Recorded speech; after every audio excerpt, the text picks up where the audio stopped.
17वीं प्रश्नावली है केंद्रीय प्रवृत्ति के माप, उसके बारे में पढ़ेंगे। इस प्रश्नावली में मुख्य रूप से 3 प्रकार के प्रश्न है, समांतर माध्य, माध्यक और बहुलक, और इनसे संबंधित है परीक्षा में आपके 6 नंबर का प्रश्न आता है। आज हम अपनी क्लास में समांतर माध्य के बारे में पढ़ेंगे और इनसे संबंधित प्रश्नों को हल करना सीखेंगे।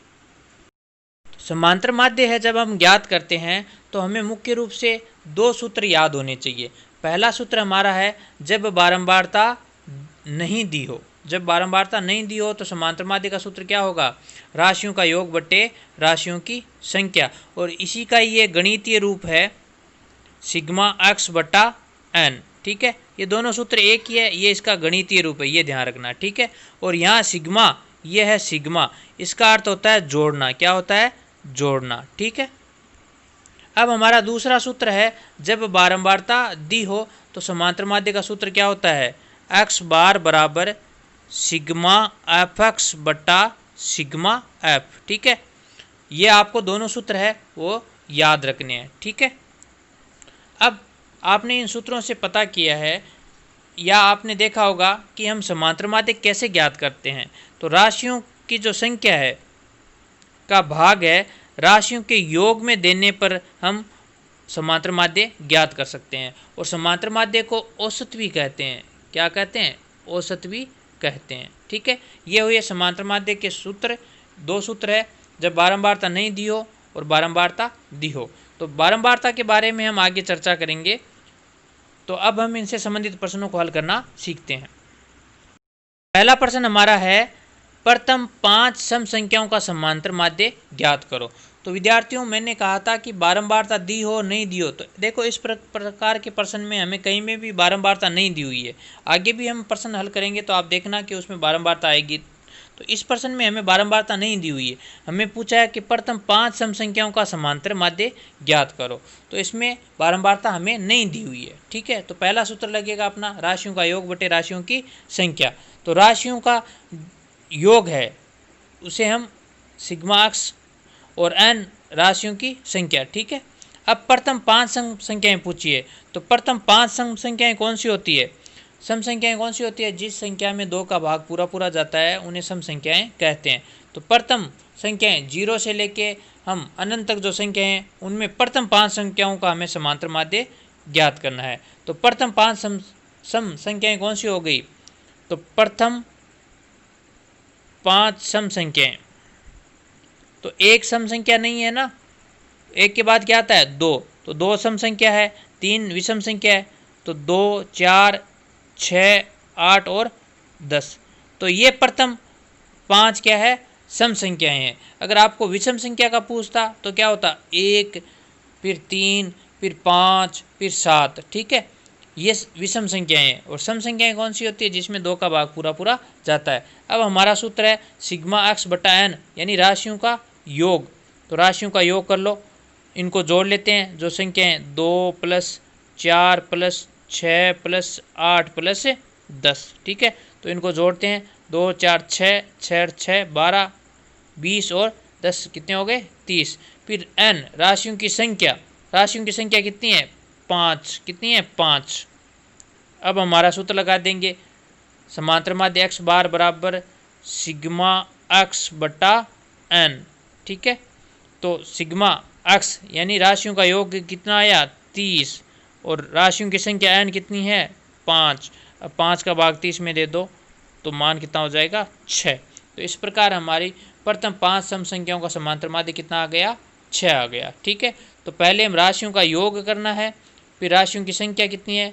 राशियों की संख्या में हमने राशियों का योग का भाग दिया तो हमें समांतर माध्य आ गया। ठीक है, अब हम करते हैं अपना दूसरा प्रश्न।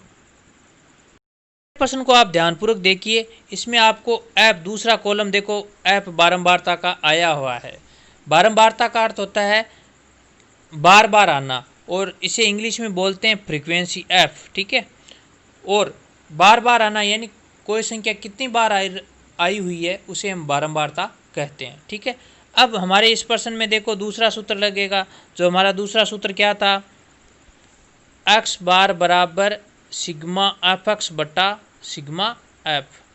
देखो इन प्रश्नों को हल करते हैं तो हमारे दिमाग में सूत्र आ जाना चाहिए कि जब बारंबारता दी हुई है, हमें माध्य ज्ञात करना है या समांतर माध्य ज्ञात करना है, तो क्या सूत्र होता है, तो सिग्मा एफ एक्स बटा सिग्मा एफ, ये सूत्र हमारे दिमाग में आ जाना चाहिए। अब हमें इस सूत्र में देखो क्या दिया हुआ, एफ और एक्स को गुणा करके इनको जोड़ना है और एक एफ का योग करना है, और सिग्मा का अर्थ क्या होता है, जोड़। तो इस प्रश्न को हम क्या करेंगे, ऐसे बदलेंगे, ये एक्स का कॉलम बनाएंगे, एक एफ का जो हमें दिया हुआ है, देखो ये एक्स और ये एफ, तो इसको 3, 5, 8 और 11 इधर हो जाएगा, एफ 2, 4, 5 और 3, और हमारा सूत्र क्या था, एक्स बार बराबर सिग्मा एफ एक्स बटा सिग्मा एफ, ठीक है।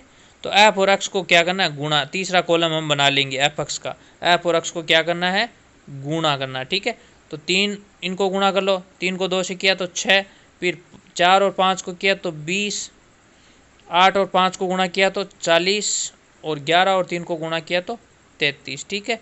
फिर अब इनका क्या करेंगे, योग, इनको जोड़ लो, कितने हो गए, 26, 66 और 33, 99 हो गए, और अब इनको जोड़ लो, कितने हो गए, 2 और 4 6, 11 और 14, ठीक है। तो इस प्रकार हमने क्या किया, एफ और एक्स को गुणा कर लिया, क्योंकि हमें बारंबारता इस प्रश्न में दे रखी है। अब हम इसमें मान रख देते हैं, एक्स बार बराबर सिग्मा एफ एक्स का योग कितना आया, 99 आया, और सिग्मा एफ का मान कितना आया, 14। अब 14 का भाग आप 99 में दे दो तो इसका मान आ जाएगा 7.07 उत्तर आ जाएगा, ठीक है। तो इस प्रकार इस प्रश्न में हमें क्या दी हुई थी, बारंबारता दी हुई है ना। देखो पहले प्रश्न में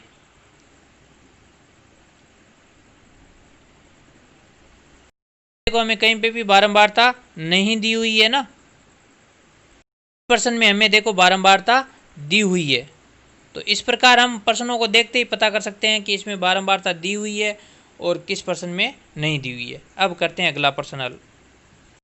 अगला प्रश्न देखिए, इस प्रकार के प्रश्न है वो परीक्षा में ज़्यादा बार पूछे जाते हैं।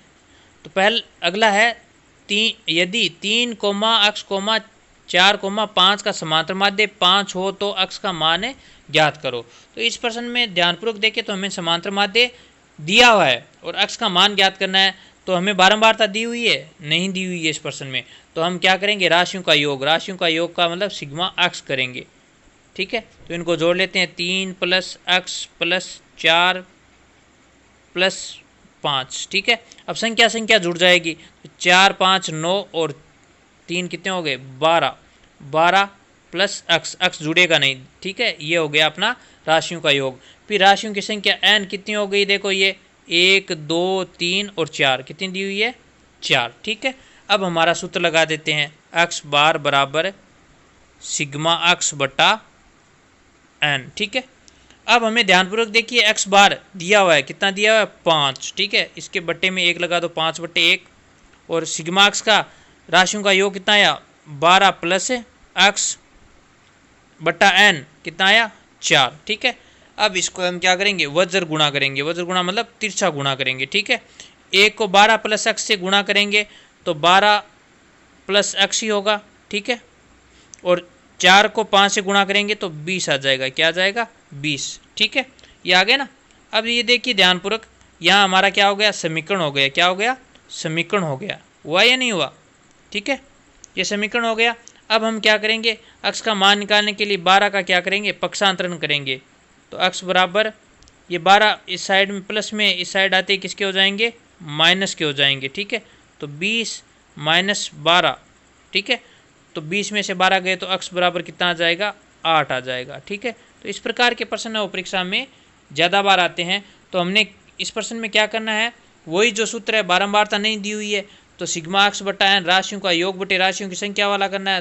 पहले राशियों का योग किया, ठीक है, फिर राशियों की संख्या 4 आई, फिर यहाँ पे हमने सूत्र लिखा, सूत्र लिखने के बाद क्या है, इसको हल किया, ठीक है। अब लेते हैं अगला प्रश्न। अगला प्रश्न देखिए, इसमें हमें वर्ग दिया हुआ, वर्ग अंतराल दिया हुआ, देखो ध्यानपूर्वक देखिए, ये वर्ग अंतराल बोलते हैं, 10 से 20, 20 से 30, ये होता है वर्ग अंतराल, ठीक है। और बारंबारता हमें दी हुई है।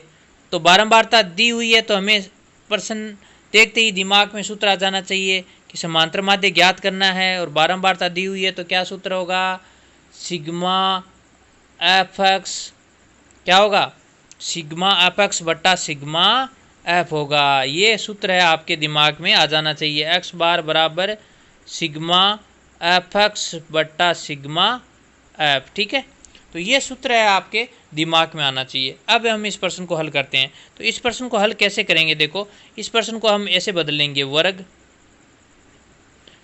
और दूसरा एफ बारंबारता का हो जाएगा, 0 से 10, 10 से 20, 20 से 30 और 30 से 40। ठीक है, फिर बारंबारता ले लो, 4, ये 8, 3 और 5, कितनी है, 5। ठीक है, अब ध्यानपूर्वक देखिए, हमें एक्स सूत्र था हमारा सिग्मा एफ एक्स बट्टा सिग्मा एफ, तो हमें कहीं एक्स दे रखा है इस प्रश्न में, नहीं दे रखा ना, हमें तो क्या दे रखा है, वर्ग अंतराल दे रखा है, क्या दे रखा है, वर्ग अंतराल। तो ऐसे प्रश्नों में हम एक्स का मान कैसे ज्ञात करते हैं, जो हमारा, ध्यानपूर्वक देखिए, प्रश्नों में एक्स का मान कैसे ज्ञात करते हैं। देखो वर्ग अंतराल जो होता है इसे बोलते हैं निम्न सीमा, इसे बोलते हैं निम्न सीमा और इसे बोलते हैं उच्च सीमा। तो इसमें हम क्या करते हैं, एक्स का मान ज्ञात करते हैं,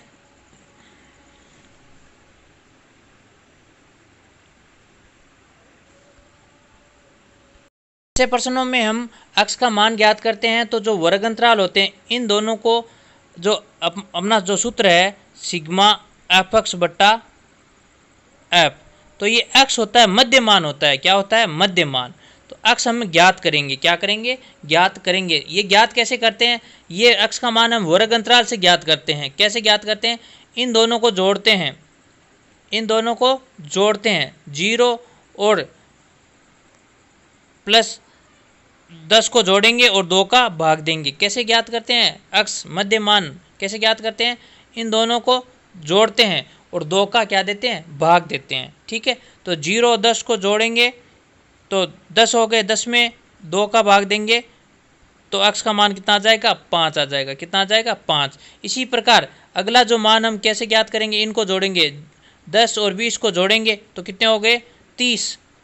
30 में 2 का भाग देंगे तो कितना आ जाएगा, 15 आ जाएगा। ठीक है, इसी प्रकार इसमें 20 और 30 को जोड़ेंगे तो 50, 50 में 2 का भाग दे देंगे तो कितना आ जाएगा, 25 एक्स का मान। ठीक है, इसी प्रकार इसमें मान ज्ञात करेंगे तो 30 और 40 कितने हो गए, 70। 70 में 2 का भाग देंगे तो कितना आ जाएगा, 35। कितना आ जाएगा, 35। तो इस प्रकार आपको क्या करना है, ये एक्स का मान ज्ञात करना है। इस प्रश्न में आपने देखा कि हमें एक्स का मान नहीं दे रखा था, नहीं दे रखा था ना, तो हमें ये मान कैसे ज्ञात करते हैं, वो हम जो अपना वर्ग अंतराल दिया होता है इनको जोड़ के, दोनों को जोड़ के और 2 का क्या लगाते हैं, भाग लगाते हैं। ठीक है, तो यहाँ पे कितना आया था अपना, 35 आया था। ठीक है, अब इस प्रकार को अगर ध्यानपूर्वक देखें, अब यहाँ देखिए ये अपना जो पीछे प्रश्न किया था वैसा ही हो गया, एफ दिया हुआ है, एक्स दिया हुआ है और हमें ये जो सूत्र है इस द्वारा हमें ज्ञात करना है। तो अब हम ज्ञात कर लेंगे। देखो तो हमने पीछे प्रश्न में किया था, एफ और एक्स को क्या करना है, गुणा करना है। तो एफ और एक्स को गुणा कर दो, तो 4 को 5 से गुणा कर देंगे 20, 8 को 15 से गुणा करेंगे तो 120। ठीक है, और 3 को 25 से करेंगे तो 75 हो जाएंगे और 5 को 35 से गुणा करेंगे तो 175 आ जाएंगे। ठीक है, फिर हम इनका एफ एक्स का क्या करेंगे, योग करेंगे, इनको जोड़ लेते हैं तो कितना आएगा, 390 आ जाएगा। ठीक है, इनको जोड़ लो, फिर ऐप को जोड़ना है, किसको, ऐप को जोड़ लो। तो ऐप का देखो 12, 3, 15 और 5 कितने हो जाएंगे, 20 हो जाएंगे। कितने हो जाएंगे, 20। ठीक है, ये मान आ गया, ऐप और एक्स को हमने गुणा कर लिया। ठीक है, वैसा ही प्रश्न बन गया जो हमने पीछे प्रश्न को हल किया था वैसा ही। ठीक है, ये मान हमारे सूत्र में रख दो। हमारा सूत्र क्या है, एक्स बार बराबर सिग्मा एफ एक्स बट्टा सिग्मा एफ। ठीक है, तो एक्स बार बराबर सिग्मा एफ एक्स का योग कितना आया, 390 बट्टा एफ का योग कितना आया, 20। 0 से 0 काट दो, 39 में 2 का भाग देंगे तो 19.5 है वो अपना उत्तर हो जाएगा। तो इस प्रश्न में हमें क्या करना है, आपने देखा होगा कि हमें इस प्रश्न को ध्यानपूर्वक देखा तो हमें कहीं पे भी x का मान नहीं दिया हुआ था, x का मान नहीं दिया हुआ था ना, हमें क्या दे रखा था, वर्ग अंतराल दिया हुआ था, ये वर्ग अंतराल दिया हुआ था। तो इस वर्ग अंतराल में हम कैसे x का मान ज्ञात करते हैं, तो इन दोनों को जोड़ते हैं और 2 का क्या लगाते हैं, भाग लगाते हैं। इन दोनों को जोड़ते हैं, 2 का भाग लगाते हैं। इन दोनों को जोड़ते हैं, 2 का क्या लगाते हैं, भाग। इन दोनों को जोड़ते हैं, 2 का भाग लगाते हैं, तो हमें x का मान आ जाता है। और x और f का मान देते ही हम जो हमने पीछे प्रश्न किया उस प्रकार इसको हल कर लेंगे। ठीक है।